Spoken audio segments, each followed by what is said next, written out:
anybody out there thinking about doing something like this with AI, does it cost money to use the AI software? Yeah, there's different tiers. I'm paying $30 a month.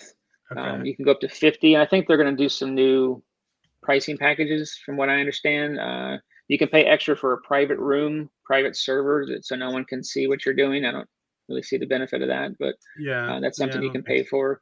Yeah, normally there's so many like prompts being generated at once that like you basically have privacy as you're working, because you'll put have you experimented with it, Caleb? Yeah, I do the $30 tier as well. Oh, you did? Okay. Yeah. It's actually funny. I work at an ad agency, and like a couple weeks ago, like the CFO sent, like the, I guess, president of the agency sent out this mass-wide email where he basically was like, hey, we know that like Midjourney and this chat.gpt thing exists, so go nuts. And so he like gave us a link to it and kind of gave his endorsement. Huh. So now one thing I wanted to mention about just utilizing AI is that I've heard the conversation both ways. And you bring up a good point, Randall. It's like once or twice your artist on Whitaker Knox like actually had some input or feedback to give you, whereas when you're working with an AI, that wouldn't do that. I mean, it would just present you with something that was not what you wanted, essentially. Exactly. So I guess on one hand, you're losing that creative input that would, I guess, fill what you may not see. Right. It also constrains what I do. And like the first script was written, and I may have written it to have, there's no superheroes in this story, so no one's jumping or flying. But if I have someone pointing or, giving a high five, I don't. But as an example, I can't really pull that off with the AI. It looks horrible if I try to. So then I have to change that scene, at least the visual of it. I can't have three people in one panel together unless I really work on it. If I tell it in the prompt, person A, person B are talking, you could get 100 different things that aren't even close. Their bodies can be merged together, or they can have multiple arms, or one is huge, the other's small. I mean, it's not an exact science. It's not. I think I see both sides of the argument from artists being worried and being upset, but I don't think they understand how limited it is. If people do you think it'll get better though? Like, do you think it's gonna? Is it one of those things? Like I said, they just launched version 4 a month or so ago, and that's what I've decided to do. Is issue 1 is version 3, issue 2 I'm using version 4, and I'm assuming version 5 might be around by the time I start issue 3. So each issue is going to get better, and it is better already. There's still issues with hands, eyes are better, action is better. They have like a manga tag you can add that they developed to help with action, or supposed to help with kind of graphic novels, doing comics. It's just an extra tag you add on, and I'm not really sure what it does to it. It helps me kind of put multiple people in a panel, at least 2 people together. It's still not always perfect. So if you set up a comic page with AI, like, could you tell it like a comic script? Can you say like panel 1, I want this? You can. That was something I started doing with version 4, but it's also can be a mess. Like I could put in 3 panels of this person fighting and shooting a gun, or this person, these 2 people talking, and out of the 3 panels, Midjourney always gives you 4 shots together. So each of those 4 shots will have a comic layout, and sometimes the layouts are nice, and there are times you might get 1 cool panel out of one of them, 2 out of them.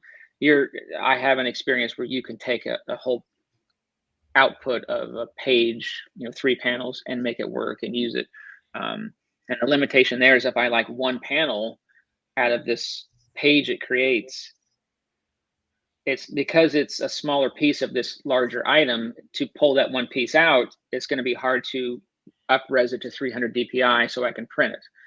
Without getting an upgrade, an upsizing program, or so there's still limitations, that I don't lose quality. See, because like everyone online makes it sound like it's like you just plug it in and you got a comic, So I feel like you're working harder, Randall. I might be. I'm enjoying it, but then again, I get to a point where like, okay, I'm putting way too much time into this because I care about it. I saw a video, I came across a video on YouTube where this guy was like, you can create, I don't remember what his title was, you can create an entire comic in an hour or something. I can't remember what he called it. He used an AI to write the story. Then he used Midjourney, maybe a couple different programs, I can't remember, to create the artwork, and he literally used whatever came out of it. He didn't alter. Then he had another program that did I don't know if it was Canva or what it was that he did, the page layouts, did the dialogue for him. He just kind of drag and drop, and he was able to do it, but I can't say that it was good. That's like saying you can make a painting in 10 minutes. Like I can throw paint on a canvas. Exactly. It doesn't mean it'll be good. Yeah, right. So I actually have a question for you guys. And Caleb, you said you've dabbled with the AIs. Yeah. Okay, so do you see it as a collaborator or as a tool? I see it as a tool. Like it reminds me of like in the 70s when they were like integrating ATMs in banks. Like all the bank teller unions like started getting together and like rallying against it and saying like they would, these ATMs would take away all their jobs. And it didn't. Like there's still bank tellers around, but like if anything, it made it easier. Is it kind of like the self-checkout too at Walmart? Yeah. There's still grocery store cashiers. Yeah. I played around with it, and it definitely, I think it probably needs a few years before it will totally make things easier because, like Randall what I see a good use for AI as? Like, see, I don't think I would ever use it to make a comic, but I think I would use it if I ever got it. I think I would use it to visualize how I'd want a comic to look, like, like to lay out a page or, to kind of help me visualize a character's outfit or something like that. I could see it being used for character design and character also design, and like even if you're an artist, like you could like maybe use it to pose a character, like show me 3/4 angle looking down, of this superhero flying or something, and then you could kind of use it to visualize it. Maybe like, I don't want to say trace over it, but you maybe could kind of copy that pose the way an artist uses like a wooden mannequin, like that kind of thing. So yeah, potentially it depends on how well it outputs it, but and how well you'd use the prompts, right, to make that image work. Right. What I've seen people say is that it could be a great like storyboard software. That's what I think. Yeah.